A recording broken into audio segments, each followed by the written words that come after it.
विदुर और श्री कृष्ण की मित्रता, एक गहन विश्लेषण। आपने विदुर और श्री कृष्ण के बीच की एक अद्भुत घटना का उल्लेख किया है। ये कहानी न केवल दोनों महापुरुषों के बीच के प्रेम और आदर के बंधन को दर्शाती है, बल्कि कई गहरे आध्यात्मिक और सामाजिक संदेश भी देती है। विदुर की भक्ति। विदुर अपनी भक्ति में इतने लीन थे कि उन्होंने भूलवश श्री कृष्ण को केले का छिलका परोस दिया। यह उनकी भक्ति की गहराई और श्री कृष्ण के प्रति उनके अगाध प्रेम को दर्शाता है। श्री कृष्ण ने बिना किसी शिकायत के छिलके खा लिए। यह उनके विनम्र स्वभाव और विदुर के प्रति उनके असीम आदर को दर्शाता है। प्रेम का महत्व। ये घटना हमें बताती है कि प्रेम और भक्ति से परोसी गई चीजें कितनी महत्वपूर्ण होती हैं, भले ही वो भोजन का छिलका ही क्यों न हो। बाहरी आडंबर का अभाव। श्री कृष्ण ने बाहरी आडंबर को महत्व नहीं दिया। उनके लिए प्रेम और भक्ति ही सब कुछ था।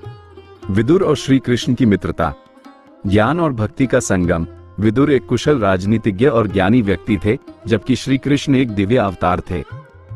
दोनों के बीच ज्ञान और भक्ति का एक अद्भुत संगम था। आध्यात्मिक गहराई।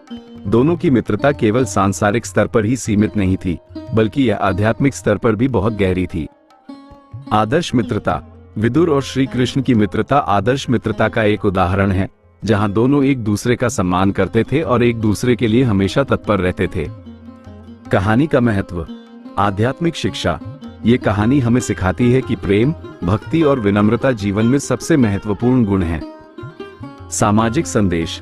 ये कहानी हमें ये भी सिखाती है कि हमें बाहरी दिखावे को महत्व नहीं देना चाहिए, बल्कि हमें अपने दिल की भावनाओं को महत्व देना चाहिए। मानवीय मूल्यों का महत्व।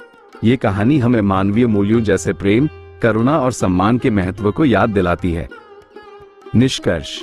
विदुर और श्री कृष्ण की यह कहानी हमें जीवन के कई महत्वपूर्ण सबक सिखाती है। ये कहानी हमें बताती है कि प्रेम और भक्ति ही जीवन की सच्ची संपदा है। ये कहानी हमें ये भी बताती है कि हमें हमेशा विनम्र रहना चाहिए और दूसरों के प्रति सम्मान का भाव रखना चाहिए।